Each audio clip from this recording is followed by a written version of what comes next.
Welcome back to the Monumental Alt-Casts, and we are fired up for our friend Intern John to join the program. Of course, you know John from the Intern John and Your Morning Show program every weekday, 5 to 10 a.m. on Hot 99.5. He's gone big-time national, #1 comedy album in the world, and he's joining us from Mexico. How are you, sir?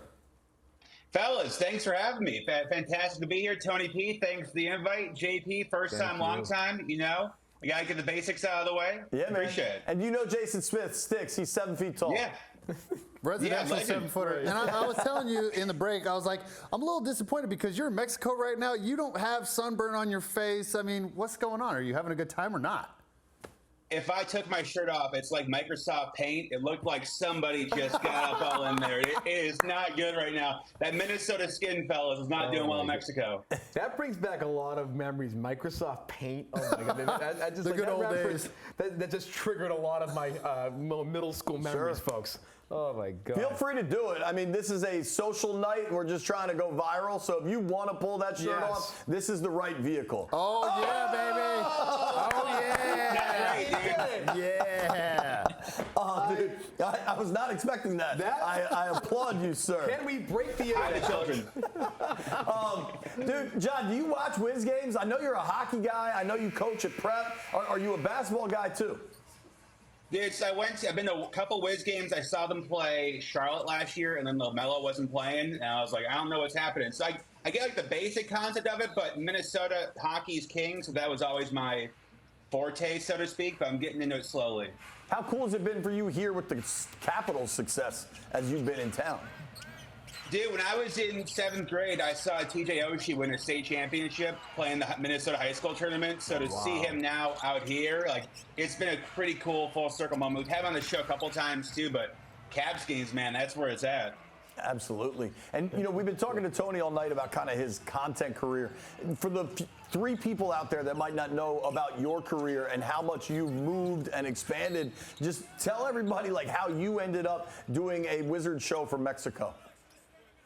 Well, I started doing radio in Minnesota when I was 17, went to school, got my degree in marketing, then went to Iowa for like 11 months, got called, moved to D.C. like 11 months into that.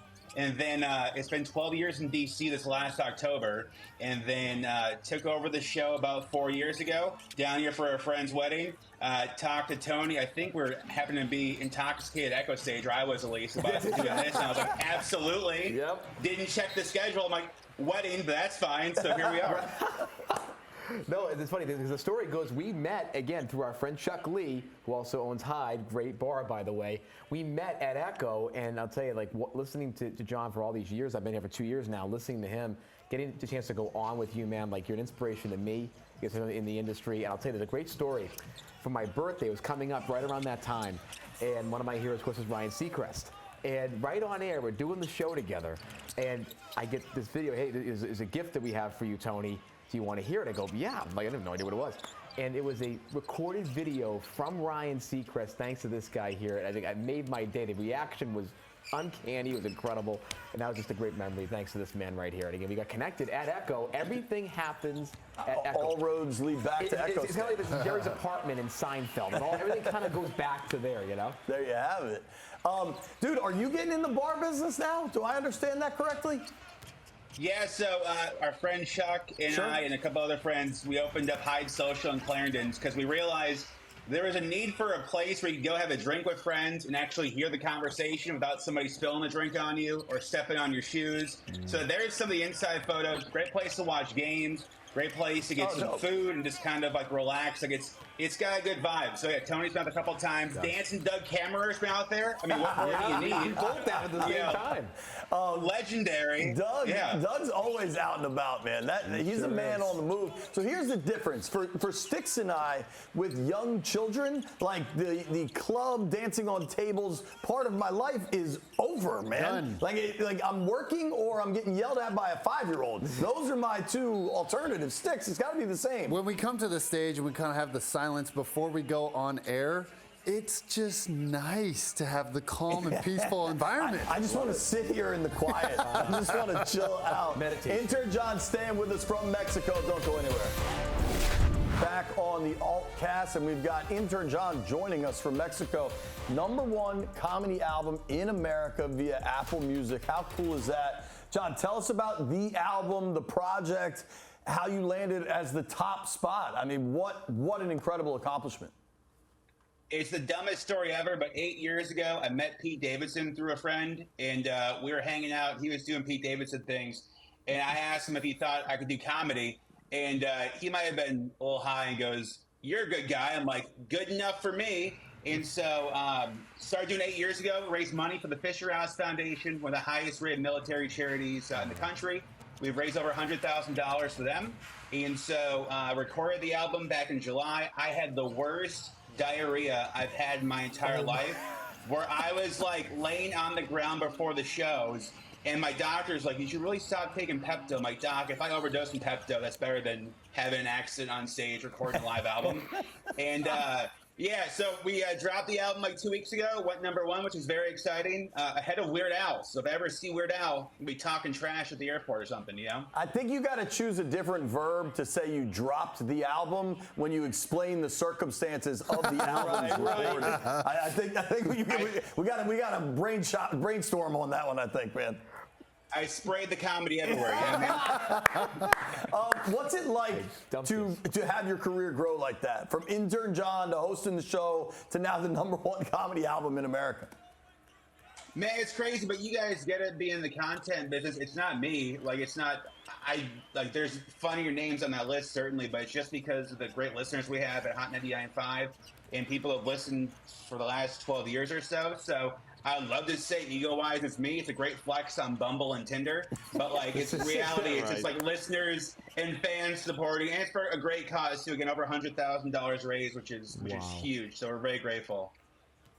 John, I'm kind of new to this whole thing, but it's kind of been a growing theme and trend for the entire night of it didn't happen just overnight for all of us on this stage. For you, what is the next step in your evolution? Are we talking like a Netflix special? We talking what are your goals and aspirations for the future?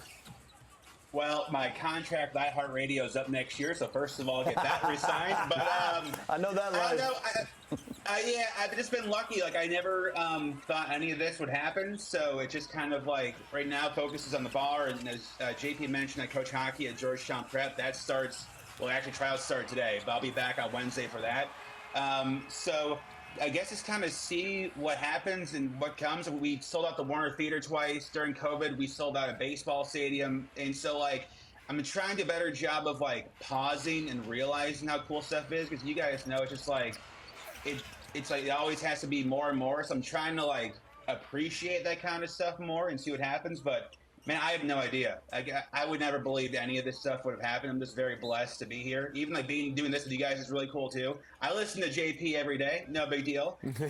So yeah, I honestly have no idea. Again, it's just cool to make a difference in people's lives. And again, as you guys know, if we can distract somebody from whatever's going on in their life for 30 seconds or 30 minutes, that's the best feeling in the world. And the amount of charitable work you do is really impressive. I thought we were going to have to hit another pause when, you know, Intern John's talking about how he can flex on Tinder and Bumble, and then Styx is like, "Hey, I'm kind of new to this. Can you help me understand?" And I was like, "Jason, what are we doing down that road. Too many worlds are colliding here. We got to keep it moving. There's a basketball game and children. I don't know what we got going on here. I know, Tony. What kind of trouble you getting us into here? Listen, everywhere I go, trouble follows. Okay, trouble follows. Okay, it's like you're like the most innocuous person, yet there's just this like thundercloud over you. There's like a mask.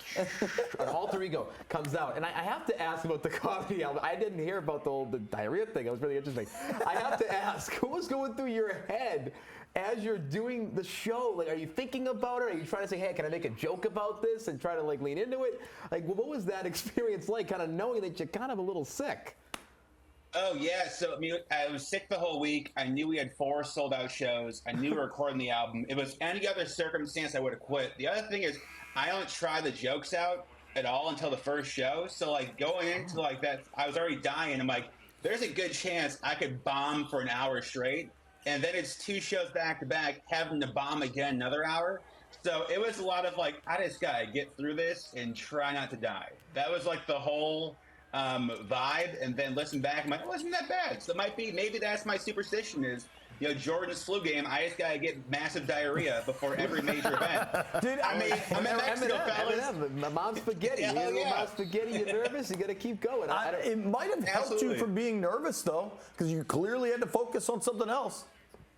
Oh yeah, and I tried to get it before this too, but so far nothing's happened. Just pour a little water in a cup down there. You'll be fine. right. You'll be right as rain, dude. Now you're in Cancun right now, right? So I'm actually heading down there in about a month and a half or so. Nice. My first time ever in Mexico, ever in a resort area like that. What are 3 things I should be doing there, John? Sunscreen, hydration, and then sunscreen again, man. It has not been fun. And that was the first day. Wow. I'm gonna do really good. I'm gonna get everywhere, but again, it looks like just Banksy spray paint. Right. It's not good. And my mom's like, "Did you make sure you do sunscreen?" I'm like, "Yeah." And she goes, "Show me." I'm like, "Mom, The evidence is I'm not an good. adult." What No, did the it's bar not great get at you? all. Did you get distracted from reapplying? Well, here's the thing too. So they gave us these wedding pouches, and I drink like Jack on the Rocks. I don't do mixed drinks, so that probably didn't help having allegedly half a gallon of Jack Daniels. Night one, but Allegedly. yeah. But this is straight water today. A little Pedialyte action. Hair of the dog. We're doing it. I was wondering that because you took a drink off break. I was like, is he drinking vodka right now? Maybe that Pedialyte. attributes to the diarrhea situation. I don't know. I'm just saying. Pedialyte's trying to balance Just it saying. out. I'll have a vodka and Pedialyte hold the rocks. Their whole rebrand has been so interesting. How they used to be kind of like a baby drink and like Sure. an infant drink. Now they're using it for people that actually go They have out like a and deal drink. with Barstool, don't It's they? good for Yes, yeah, they do. Barstool. It's good for hangovers. I mean, this is the new thing. Electrolytes. I mean, it is the new trend. Yeah, my Amazon, I get targeted baby ads now because I order so much Pedialyte. They're like, this guy's got to have children. It's like, no, it's me and 2 dogs, dude. Where is home for you? Are you in Arlington? Or are you, because your guys' station's in Rockville, right? Yes, I'm in Gaithersburg. So when I moved from Iowa, I never saw where I was going to live. I think the station was in Rockville. Didn't realize that Maryland people don't go in Virginia and vice versa. So I didn't know anything. Dudes, also, I got a bone to pick with my coworkers. I landed at Dulles, which we can all agree is the worst of all 3 airports. I think BWI is the worst. Nobody picked me up. Bruh. I think well, BWI I put is the the worst. GPS is wrong from the hotel. I drove to Baltimore on accident because I missed the turn, and it was a Going through the horrendous tunnel? start to my tenure in D.C. Oh, it was bad. It was bad, yeah. All right, so your coworkers wouldn't pick you up from Dulles? Nobody picked me up, which is wild because I was 23, had no friends, had nobody. Like, Oh, this is the first time you're land moving on to the Thursday, city? start on Yeah. Friday. Oh yeah, land on Thursday, start on Friday. Yeah. Radio. Did you have your suitcase and you had to get an Uber? No, I had a rental car, and then a suitcase, had no furniture, and then my dog peed the bed the first night that we were at the hotel. So that was really good. How's it been for Yeah. you moving around down here? Well, Are you in the same apartment Yeah, that you I'm started? in the same place. So I've been right in downtown for the last 2 years, and I'm actually going to re-up my lease. I'm going to stay because, I just kind of like having a home base, right? And my content needs to kind of stay the same with the backgrounds. I want to keep it. But yeah, I got down here. I drove down here, and my brakes. What brought you here in the first place? So funny. I was working in public accounting for about a year and a half in Boston, but went home. I had no intention of leaving. Where'd you go to college? University of Richmond. I'm a Spider. Okay, I was just there Spiders. for homecoming this past week, 2 weekends ago. There you go. And we had a lot of fun. I'm on the alumni board there. A lot of 40-year-olds that I work with. A lot of fun. We had a good time. We had a party a little bit last weekend. But I will say that once I was a year and a half in, I got an opportunity during the Great Resignation during 2022 to get a job in consulting, which is what I wanted to do. And really, it worked out well. Got a nice $40,000 pay increase. Fine with that. And all my friends, they knew that I'm very much into history. Yep, here we go, right? I need to, again, 23 at the time, need to get some, little more Good for paper, you, dude. But ended up getting the job at a boutique consulting firm here in D.C. I love strategy. It's really fun for me, so that's kind of nerdy, but whatever. Drove down, and I said, you know what? Let's do it. Again, I saw the office. I said, I want to work here. That's where I want to be. And also, my friends knew I loved history. And I said, I have to try D.C., just be a part of it for one time, right? So took the car down, drove down, and the problem is I forgot to get my brakes changed. So I'm driving 10 hours, and my brakes are near the end. And Yuck. you're in Making traffic. that I'm in noise. Baltimore. I had to literally swerve a few times to keep the brakes going. And But you know, I remember leaving that day, and I was really upset. I'm leaving home. I just got back from Richmond. What am I doing? And my dad said to me, just go. If you hate it after 6 months, you can come home. But you'll always regret not taking the jump at least. And without that, I would not be sitting with you guys right now. And that's what I tell folks. When you take those chances, those choices, it does work out. Like something will Think go about on your path. John, I mean, moving from Right. Iowa, right? Rolling Right. the dice, and now things have clearly worked out. Exactly. Yeah, I mean, you guys get in media too. When I landed, I was like, if I can make this work for a year, I think I have a chance. And that was 12 years ago, so it's been a wild ride so far. Listen, man, you're in Mexico. You should be enjoying yourself. Maybe you need to ice that belly. I don't know if you have. What is the stuff? Aloe vera? They got aloe down there? Or just more Jack? Oh, yeah, we got that. We're good. Well, both will help. We'll see what works first. I'll drink one and rub the other. Now, are there any Pause. tiki bars down Jimmy a good Buffett team? pause. Or Jimmy Buffett? We'll see, fella. I got everything I need, hopefully. John, thank you for making time for us, dude. Enjoy the wedding. Enjoy Mexico. Appreciate it, fellas. Thank you. Thanks, brother.